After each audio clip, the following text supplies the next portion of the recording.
roll call, so please, if you can, scan. I will send this big message.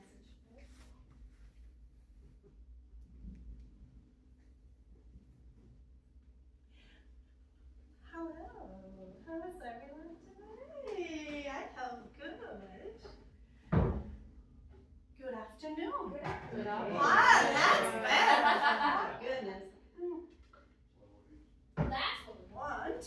Well, good afternoon and welcome to this class, Mythology 101, a class designed by me, Professor Adi, to help you reframe what you think you know about Greek myths.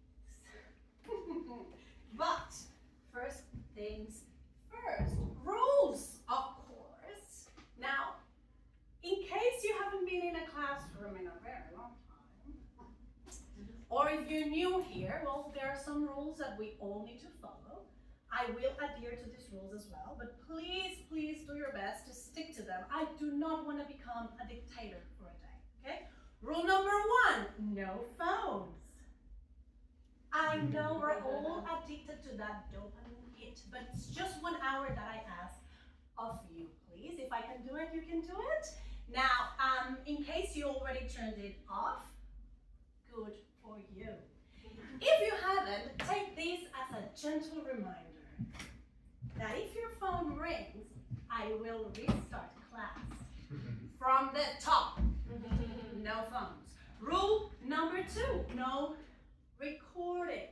No video or audio recording is allowed. I'm looking at you boys, that's right. So if you really want to remember this hour that is gonna be gone forever once you leave this place, just please pay attention. If you have a bad memory, however, I invite you to come again tomorrow at the same time, same place. Rule number 3, no smoking or vaping. If I can do it, you can do it. Just 1 hour, please. If you don't smoke, well, please do not start. Number 4, toilet. If you need to go to the toilet, I am so sorry for you. You should have gone before you came into class. But in the rare extreme case that you do need to use a loo, please do not raise your hand. Just get up and leave and come back as quietly as possible. This is a classroom, not Guantanamo. Okay? Rule number 5, questions. If you have any questions, concerns, doubts, or compliments, they are all welcome at the end of the class. Opinions, however, are not welcome, not even at the end of the class. Those are the rules, just 5. Let's do a quick recap. Number 1. Thank you, very good. Number 2. No recording. Yes, number 3. No smoking. Number 4. Number 5. Yes, very good. Well done, that was your first test and you all passed with flying colors. Now, before we move on, does anyone have any questions? No, that's right, because we leave questions until the end of the class. Now, in the name of the gods, please let us begin. My name is Professor Adi. This is Greeking Out Mythology 101. And you're in for a wild ride, so buckle up because tonight we'll be talking about trifle, pop culture, and most importantly, the Minotaur myth. Pop quiz!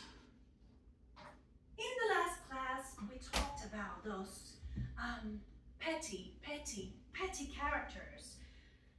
Those that have zero ability to deal rationally with the smallest of conflicts. And no, I'm not talking about Succession. I'm talking, thank you, about the gods, the Olympian gods, right? But now that we say Succession, actually. Okay, this is gonna be a rant alert. Succession, for those who don't know, is a TV show about a media mogul who is senior. So he is very, very close to be with Hades in the underworld, right?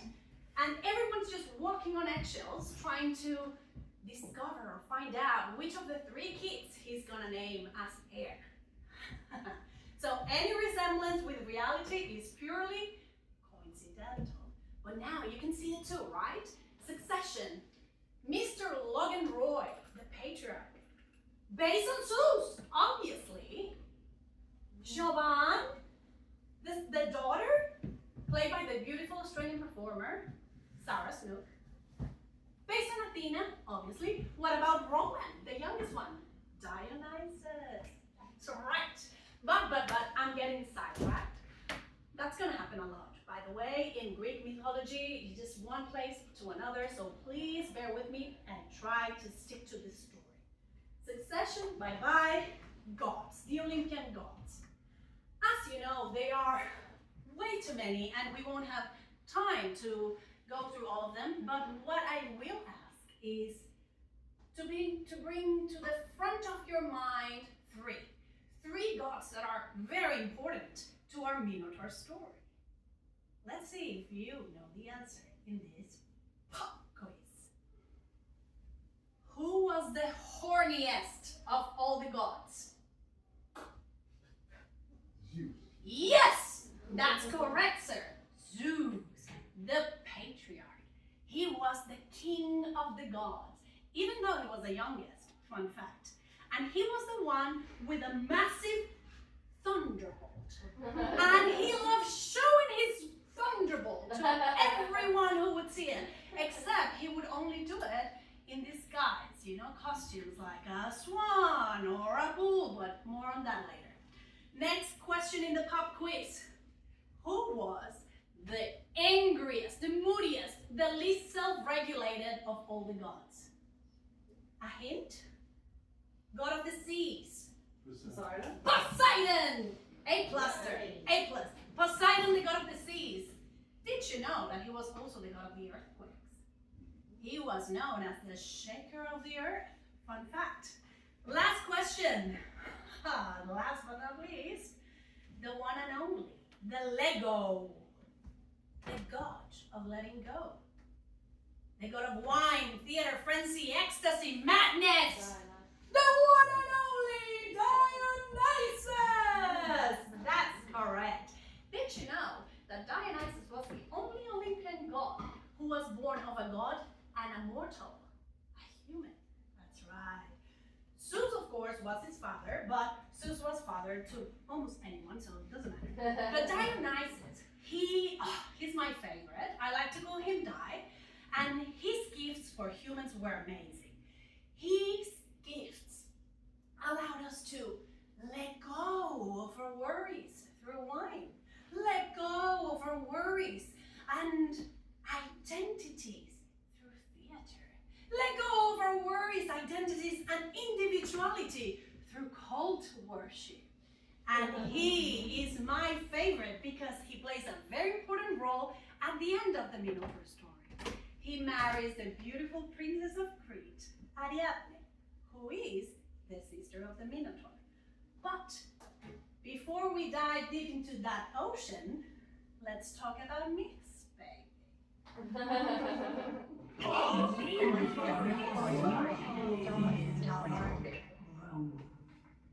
If you don't eat your veggies, the boogeyman is gonna come. That's just a myth, Mom. Myth.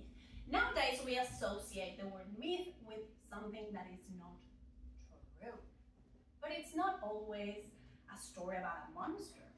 It can also be about a person, an idea, an event. Let's look at an example of a myth addressing an idea. One that we have been listening very, very much these days. Nuclear power is our only chance. Anyone? Nuclear power is our only chance to reach net zero by 2050. In other words, myths are widely believed ideas that are false or incorrect. But that wasn't always the case, was it? Myth comes from the Greek mythos, which means word, narrative, fiction. but most importantly, story. So, if mythology is this collection of stories about gods, goddesses, heroes, and monsters, why should we care? Well, are they just complete fiction? Or are they records of historical facts? Or are they an attempt to understand something incomprehensible? Well, they might be a bit of everything. Mythologies are complicated. They're a mix of psychology, history, anthropology, religion. Mythologies are layered. Has anyone here eaten a dessert called trifle? Yes. Yes. What do you put on your trifles? Yeah. What do you top it with? Cream, jelly. Anyone else? Custard, that's right. Anyone else? Fruit. Some people put blueberries. I heard yesterday someone said Maltesers. Amazing, beautiful layer. So for those who don't know, it's okay. There is no shame in the trifle game. I didn't know what trifle was until I moved here. For those who don't know, trifle is a dessert made up of layers of other desserts. Jello, custard, cream, sponge cake, and topped with fruit. But as we heard, it comes in many versions. So, if tonight you remember a myth slightly different from what we'll be talking about today, it doesn't mean that you're wrong, or even less likely that I'm wrong. It just means trifle.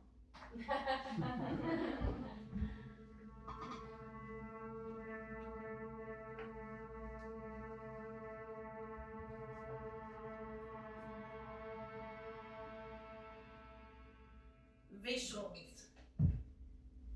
We're now going to go and tell this story. But to tell this story, guess what? I am going to need your help. It's very simple, really. It's just a call and response. I will say a word, and all you have to do is make a sound. Simple. An example. When I say Crete, that's the name of the island, the setting of our story, all you have to do is clap. Crete! Good, thank you. When I say Minos, the name of the king, all you have to do is a trumpet. Da-da-da-da-da-da! Minos! Da-da-da-da-da! Pacify, the queen. Oh, my lady. Pacify. Oh, my lady. Ariadne, we're gonna do a sigh like a princess. Ha! Ariadne, very good. Theseus, we're gonna do my hero. My hero. Beautiful. When I say bull, I want you to do a move from the belly. So not just a move like a moo. Are you ready? Bull. Minotaur, you're gonna do a roar. Minotaur. And last but not least, our god, Poseidon, the god of the seas. You're gonna do an arrogant god and you'll be ha! Ha! Amazing. Let's do a quick recap before we dive into it, shall we? You remember? Crete? Minos? Pacify? Ariadne? Theseus? Oh! Minotaur? Poseidon? That's right. So I think it's story time. And the story time. So exciting. The story goes something like this. In a faraway land known as Crete, King Minos and Queen Pasiphae live with their kids, Androkios, Ariadne, and Phaedra, whose nickname was Phi. But there are way too many other kids that are not relevant to this story.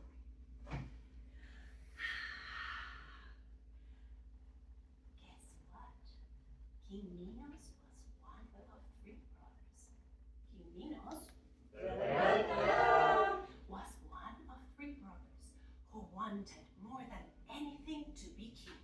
And so one day he prayed to Poseidon.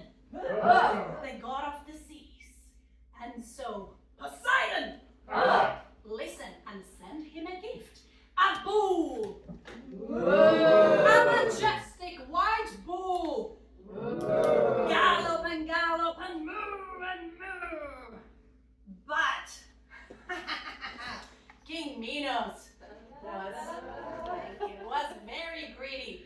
Poseidon had said, you must make it a sacrifice. You must make it an offering, a life for a life as a king. But because King Minos was greedy, he didn't want to sacrifice it. He kept it to himself. And so when Poseidon wasn't looking, the king did a treacherous thing.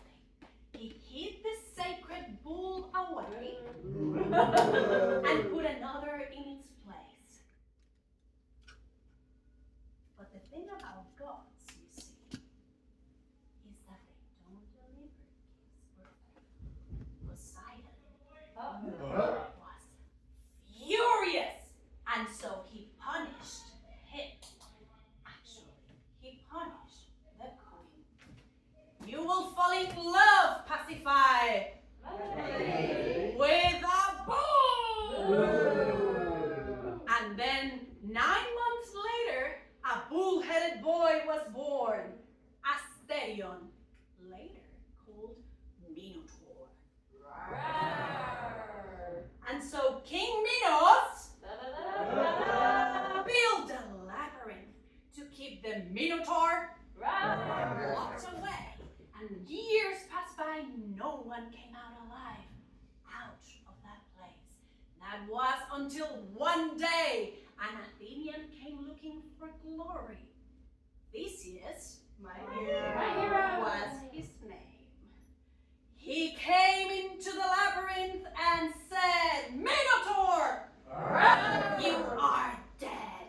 And there was Theseus, and the Minotaur, and Theseus, and then the Minotaur, and then Theseus, until the Minotaur was dead. And then our Theseus, our hero, decided to sail away from the island of Crete, all the way to Athens, his birthplace.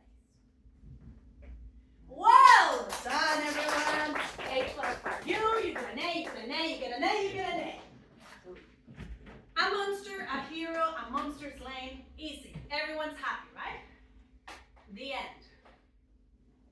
But let's break this story, shall we? Let's break it apart. King Minos was one of 3 brothers. Yes, that's correct. He was born in the island of Crete. Story time is over now. Thank you very much. A plus for participating. He was born in the island of Crete, born, raised, and bred. There, he decided, I'm going to be king one day. So what did he do? He exiled his brothers. He was like, you go away, blah, blah, blah, blah. And then he prayed to Poseidon. A life for a life as a king. That's right. But what did Minos do? I'm too greedy. I'm not going to sacrifice this bull. It's too pretty. I want to show it off. So what did he do? He tried tricking a god.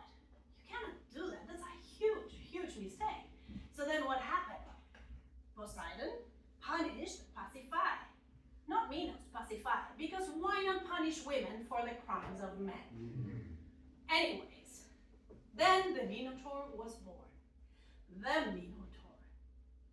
The Minotaur, this creature, half man, half bull. He was a source of shame for Minos. But what did he do? What do I do? Do I kill him? No, he went to the oracle being the equivalent for Google or Siri or Alexa, and he went, hey oracle, hello. So what do I do with this monster creature? Do not kill him, said the oracle. And we have to listen to Google. Do not kill him. So what did he do? I'm gonna weaponize this source of shame. I'm gonna build a maze. And then we go to the labyrinth. The labyrinth. But you see, King Minos was a proud man. He was a king that ruled by fear. He chose violence every day. One of those proud boys, if you know what I mean.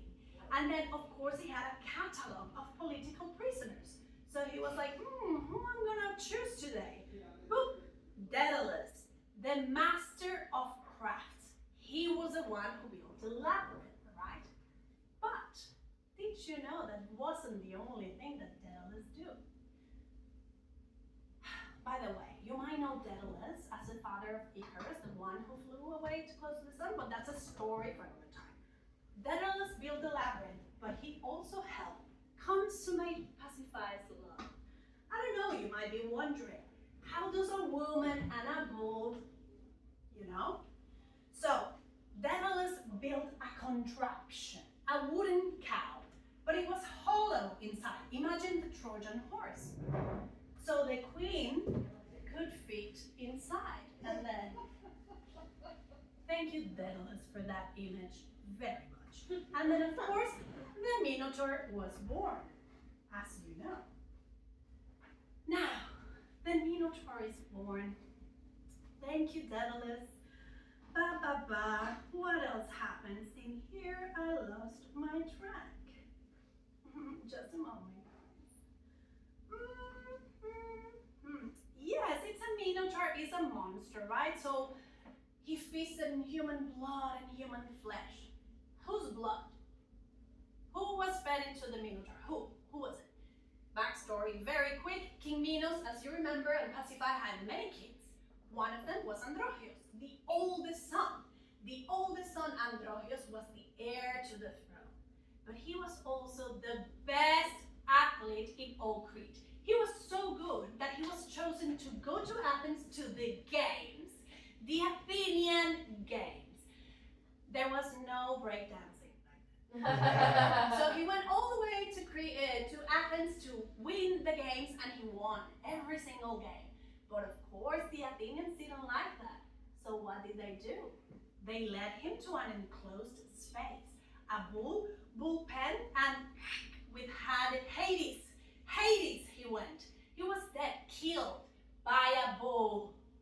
Very appropriate, isn't it? Can you see how everything's connected? Killed by a bull. And then bye-bye Androgeus. So Minos was upset as spaghetti, and of course he didn't deal with things rationally, and he was like, what are we gonna do? You Athens are gonna have to pay a human tax for my son, the heir to the throne. You will send every year, in some versions it's every 7 years, you will send 7 boys and 7 girls to be fed to the Minotaur. And that is what happened. The end.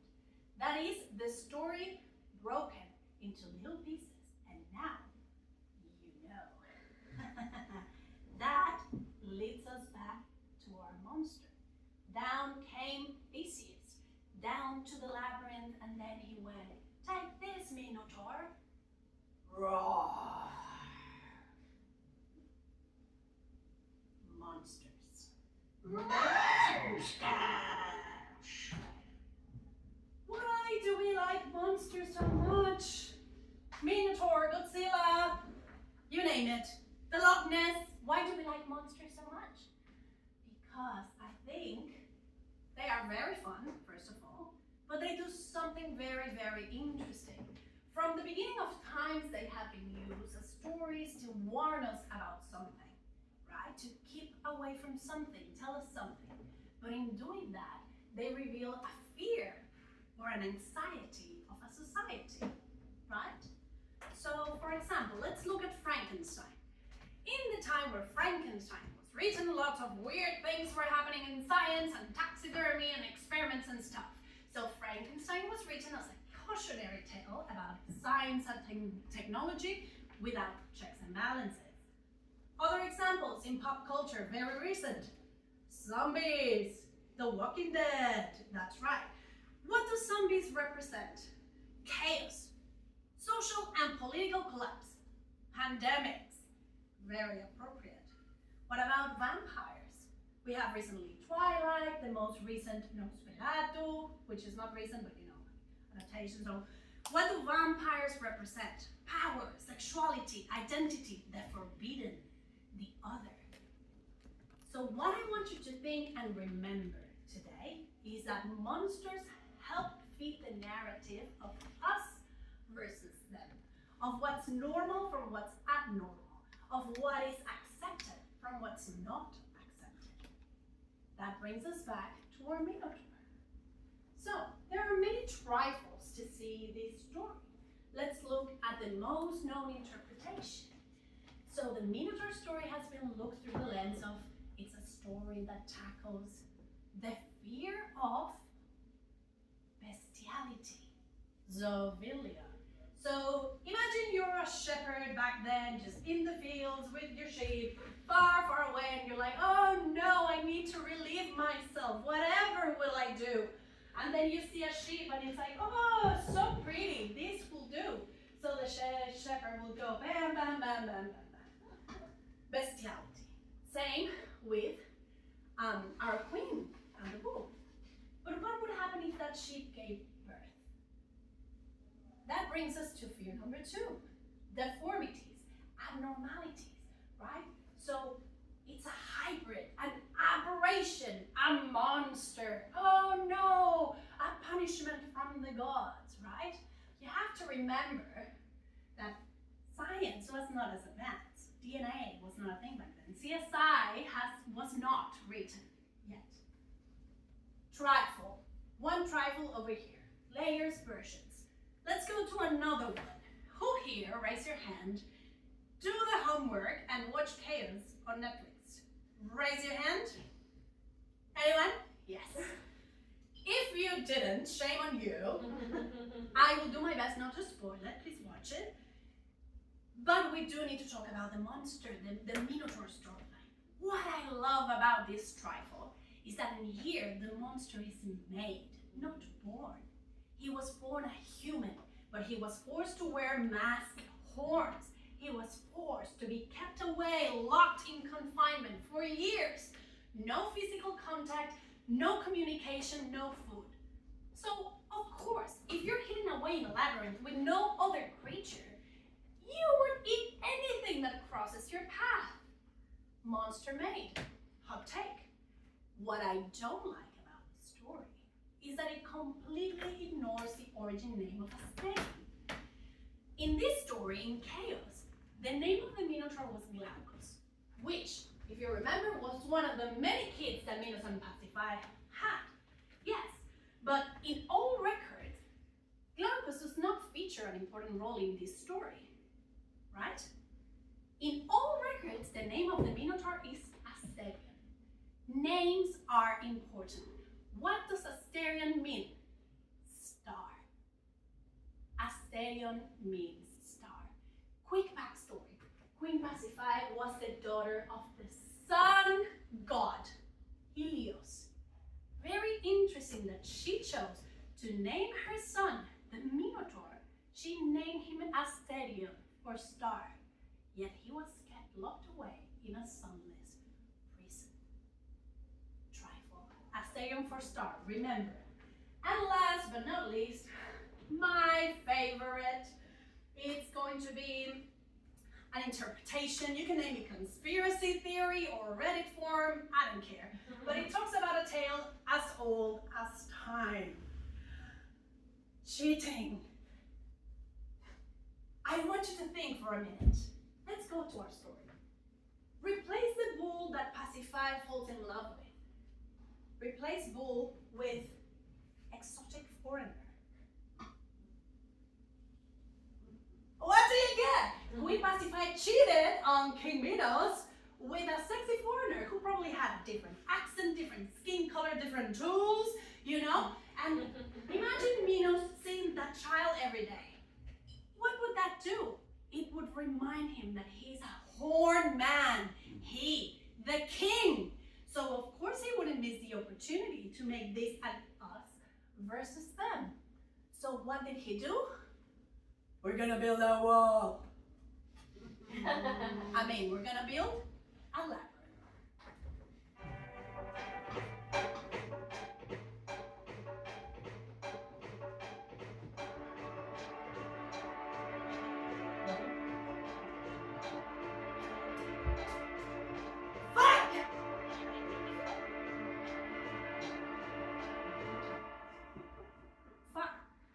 P-H-O-C.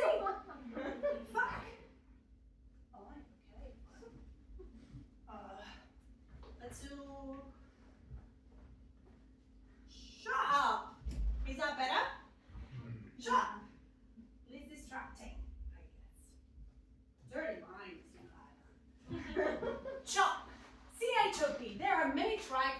many versions, variations as we know. So we're going to look at 4 types of myths. Very quickly, simple. I want you to remember CHOP. C for chthonic myths, pronounced chthonic. H, historical. O, origin. And P for psychological, which has a P at the front. CHOP. So we're going to start with the letter C. C stands for chthonic myths. Chthonic myths. They are very fun, you guys. Chthonic myths. Excuse me. Chthonic myths. They talk about death and dying. Have you ever wondered how people cope in the ancient times with death and dying? I do all the time, actually. I think about death and dying all the time. To be or not to be, but death and dying. What do? We tell stories, we have rituals, we create religions, right? Religions, stories. I envy people that believe in something or believe in something after death. Can you raise your hand if you believe in something after death? Beautiful. I love that. I envy that, surely. What I find most fascinating about that is the concept of an other world, a realm, a location, an actual place, right? There are some religions or versions that have this place as a good or a bad, depending on the culture, right? For Catholics, we have hell. Terrifying concept, terrifying. Ruled by Satan, the devil.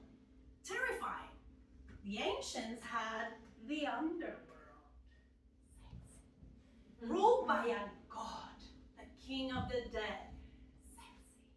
King of the dead, Hades, that's a story for another time. But in any case, everyone agrees that this other world is a place from which only a very few people have returned. Jesus, Theseus, right? Only few people have returned. And they symbolize death as much as rebirth. Oh no, Cleo. Do you want this flower? Very appropriate, talking about death and dying. Okay, I guess we're gonna have to continue in the dark. Ooh, very moody. So I want you to think about the labyrinth, this place from where only very few have returned. In our case, Theseus is the only one. Please, imagine this.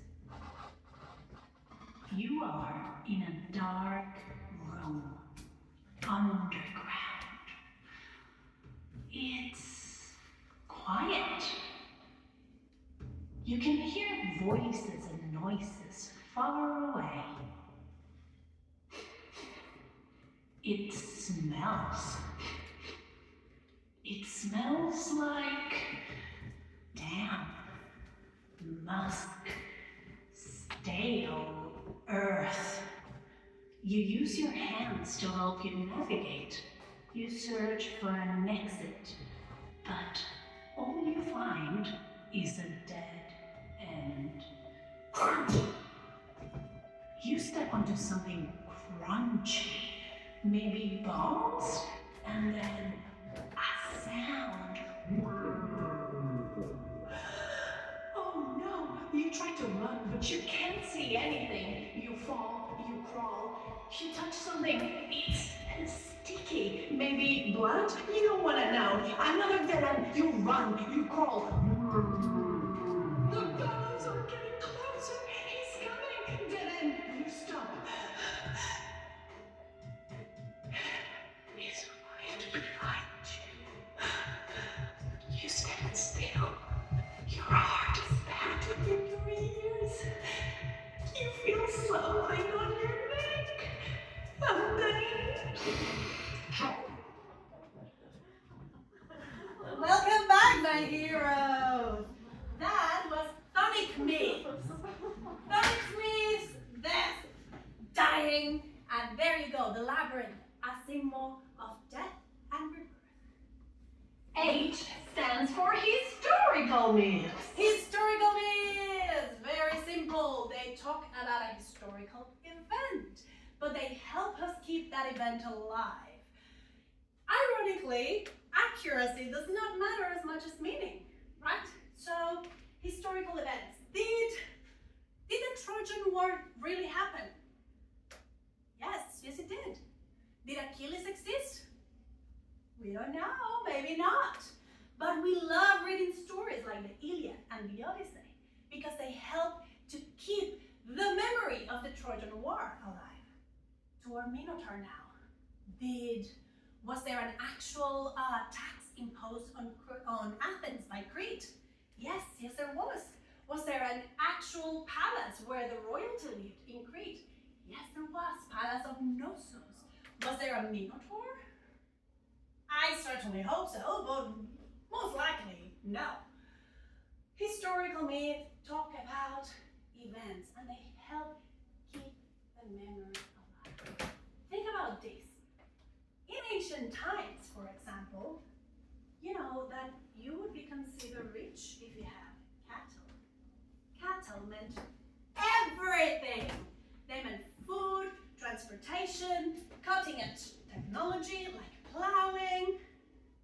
So cattle was to the ancients what phones are for us today.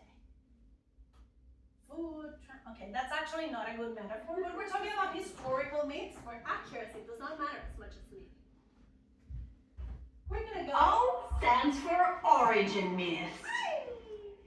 Origin myths! They are very fun. Origin myths, they have great stories, very simple. They tell us why something is called the way it's called or why something is the way it is. But if you want to know why you are the way you are, please go and talk to a therapist. Origin stories, we have to think, how would they explain back then natural phenomena, lightning and thunder? Oh no, Zeus is very angry today. Or earthquakes, for example. Ooh, the shaker of the earth, Poseidon is having some zegs. Fun fact. So, origin stories tell us about this. There are some examples of origin of names. Let's look at Minotaur. 2 words. Minos, king, the name of the king. Bull, Taurus. Tor, Minotaur, the bull of Minos. Remember, his name was a stallion. Who named it Minotaur? Minos, of course. The bull of Minos. Very appropriate. Now, I have some other very good origin stories, and I want to know if you know, why do we call Europe, Europe? Well, it's okay, I'll tell you. The story goes something like this. In a faraway land known as Phoenicia, where current Lebanon sits, a beautiful princess whose name was Europa picked flowers and ran through the fields. Oh my, what a beautiful girl I see. I must have her. Dressed as a bull, she'll see me. Pop quiz, who was the horniest of all the gods? Zeus said that, of course. So disguised as a bull, he ran through the fields. Oh my, what a beautiful bull I see. I must caress his face, his horns. I hope he'll be friends with me. The bull bowed down to the princess, an invitation to see the world with him. She ride right onto his back, and Zeus run out of the fields, across the Mediterranean Ocean all the way to the island of Crete. And there they became lovers. But let's be honest, that was most likely not consensual. There they became lovers, and 3 children came to be. Zeus disappeared to the ether, Europa was left with the kids. One of them was Minos, whose fate was to be king of Crete. But don't worry, Europa found a new lover, the very generous Asterion, a king. Do you see why names are important? Everything is connected. So, the birth parents of Minos were Zeus and Europa. That's why we call Europe Europe. Zeus and Europa. Zeus disappeared. Asterion, a Cretan, beautiful, generous king, married Europa. He became the stepfather of Minos. You remember what Asterion means? Star. Asterion. Do you know the story of the Aegean Sea? Anyone knows why we call the Aegean Sea the Aegean Sea? It's okay, I'll tell you. The story goes something like this. Eheo, king of Athens, had a son next in line to be king. Theseus, the monster slayer, the one who offered to go to Crete. Before Theseus left to the island, he said and agreed, "Father, look out to the ocean. White sail means victory. Black sail, Hades wins." But still basking in bloody glory, to change the sails, Theseus forgot, and run by sadness and madness and lost in his thoughts, King Eheo threw himself to the ocean, into the arms of the deep, dark unknown. And that is why we call it the Aegean Sea. So there you go. You have three origin stories. The name Minotaur, Aegean Sea, and Europe, all connected to our story, the Minotaur myth. P stands for psychological myths. Psychological myths, we come to a very fun time. They explain why we are the way we are. These are psychologists' favorites, of course. What else? What can we say? Why we are the way we are. How would the ancients explain, for example, when someone would do or say something that was a little off? Let's say a politician would, assault a young lady. He would go and say, "Oh no, Aphrodite made me do it. The gods made me do it." What are you talking? Why are you laughing? What are you thinking about?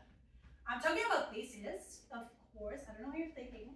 I'm talking about Theseus, who is not the hero everyone says he is. So they would explain with these beautiful ideas, like the gods made me do it. The gods cursed them with madness, right? Psychological myths have long been studied because they have this storytelling format, very helpful. Our friend Joseph Campbell named it the hero's journey. In our story, we have the hero, Theseus, who crosses a threshold, leaves the world he knows behind Athens to go to Crete, goes down into the abyss, the labyrinth, kills the monster, comes back, crosses again, but something has to change. What's changed? The monster has been slain, the princess has been saved, and the Athenians, well, they are also saved, free of tax. Everyone lives happily ever after, right? Theseus, the hero. Hero, my ass.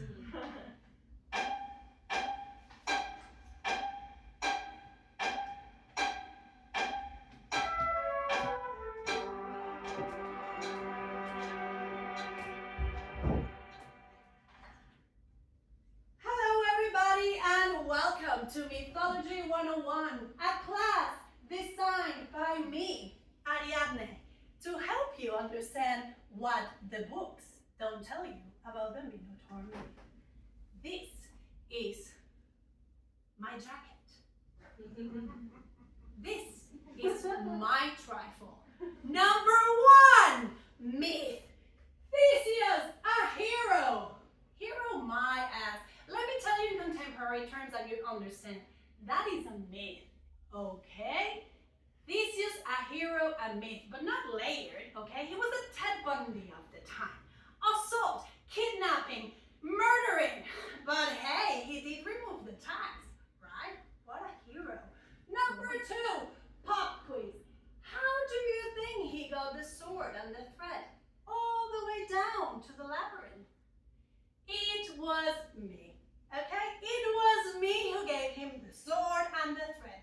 Of course, I asked for help, my friend Daedalus, who who like me wanted to get the hell out of that place, the island, you know, he had been crafting huge wings with feathers and what? All this time so he could fly away. He gave me the sword and the thread. I gave them to Theseus. My hero, roar! The monster was dead. We sailed away, and then Daedalus would grab his son, Icarus, put the wings, and then fly away. Icarus, that's a story for another time. Number 3, monster maid. I too was a monster maid, you know, because I grew up in a family that kept me locked away.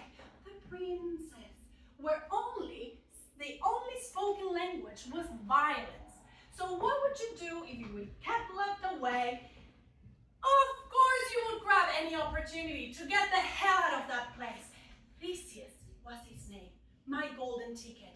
Oh, look at that face, the fire in his eyes, the broad shoulders, the arrogant smile. Theseus, what a charming man. He was my ticket out of that island. And so, for that I fell. One look, and I was ready to set fire to everything I knew. Number 4, Chuck. This is my hero's journey. Me, Ariadne. I left everything I knew behind. Crete with royalty and violence and rules. So many rules. Marble gates. That's what my mother would call it. No matter how you felt, marble gates. That's right. But then I crossed the threshold from where there is no return. Betrayal. I exchanged my own blood for freedom in return. Little did I know. Of course, I fell in love with a charming man. He swore he'll love me forever. He swore that I'll be his queen. He even swore that my little sister, Phaedra, could come with me. But there was no kingdom to come, no queen to be crowned, no me.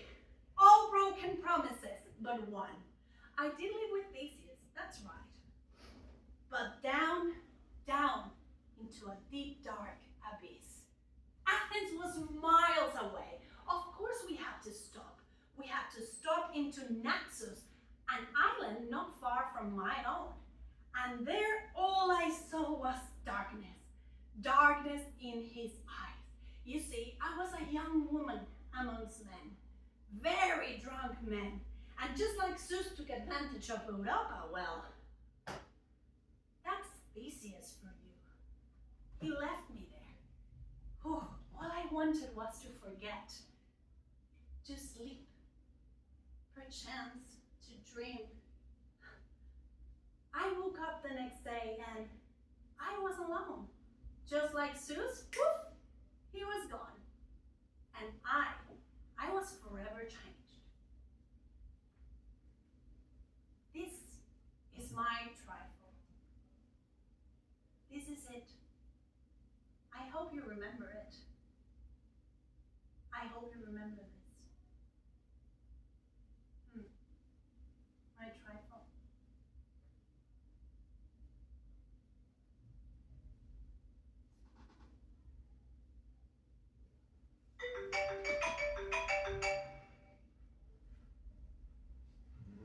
Whose phone is that? Alright. Hello! Hello! All good things, I hope.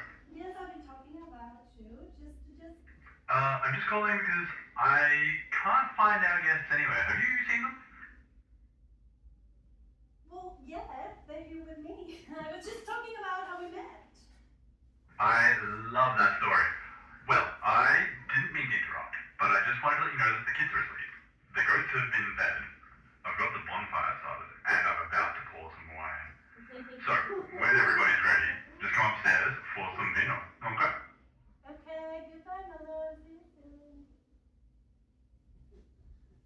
Surprise! That was Di. Okay, it's alright. You caught me playing teacher, professor. I think it's time.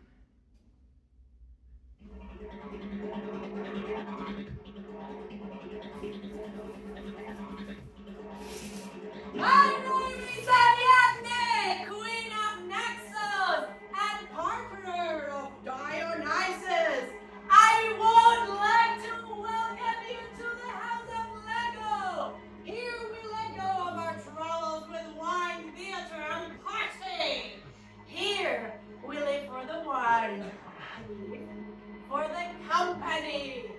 Welcome to the House of Lego. Phaedra, you said? What happened to Phaedra?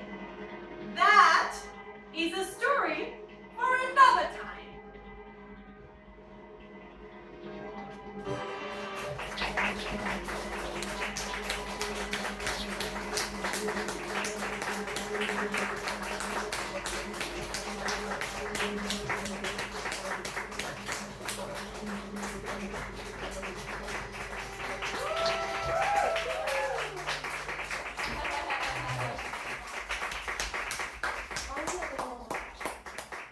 Hello, and thank you for coming to this show. If you like, please leave us a quick review. It can be anonymous, or you can leave your name. Gladly, gladly, gladly, and much appreciated. Now, if you like this story, keep an eye. We are gonna have another show. It's not gonna be funny though. It's the story of Phaedra. So if you're interested, please subscribe, and we'll let you know at the end of the year when the show is ready to go. Thank you for coming, and please go and party with Dionysus.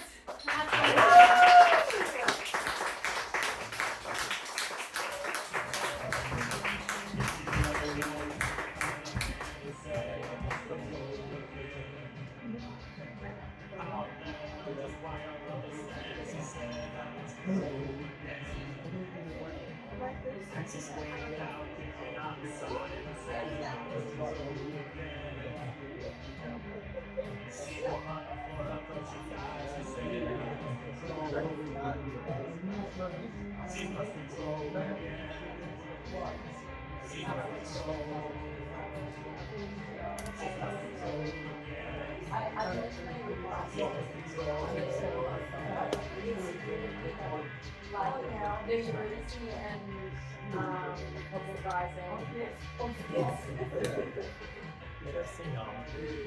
you know that boss.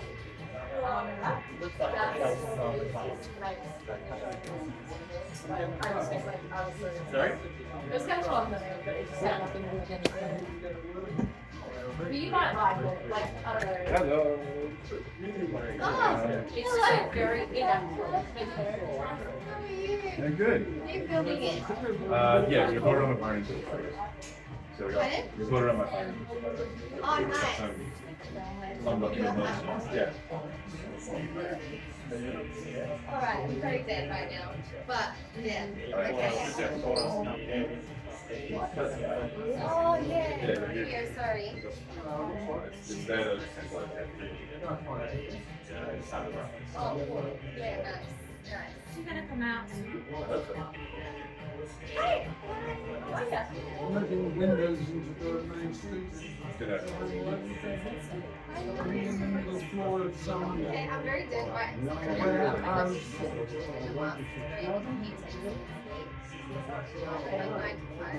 So unlikely. So it's like, you know what? Yeah. Sorry, this is my partner James. I know.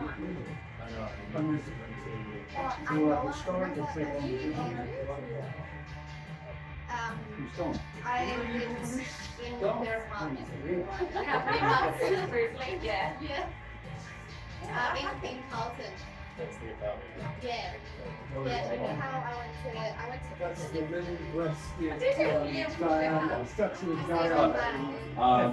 Real needed rubber. so we need to come back and Then the visit. golden We need to law. come back. Yes. Thank you for coming. Yes. But yeah, we'll be up for it. It's a Broadway, so Oh, true. it's Well, my bad man lives Oh, really? Yeah. Okay. You would Good. go. I could go. It's bad. I like pizza. Yeah. So. It's very good pizza. I mean, I've tried it in the home. Tried that home in the original origin story. The origin story. So are you going back to, are you staying in Belgium this week? Yeah, we're staying over in this. So it's over back home tomorrow night. Yeah. We don't have rehearsal, we're in a play, so we have rehearsal from 7 to 10 tomorrow. Oh, thank you. Bye. Sorry. Do you need help? I think this is basically it. Just the beauty of how simple. Maybe we should have stayed flock. I know, me too. Kind of That was fun so gag. funny. I actually Oh. thought Same, same. I was even laughing at the dart. I thought that she dropped something. Oh. That's why she did it. Oh, I think that's. Is that what she did? Maybe she did. Yeah, she did. Maybe. That's what she went over. Yeah. That was funny. Jimmy does have the book does. We'll go to. Yeah. It's cool. Like it's cool. It is cool. I've never been here before. Yeah. I've been before, but I think I was in a different studio. Like They have, don't know. yeah, they've got one upstairs, another like this, another one up. Yeah.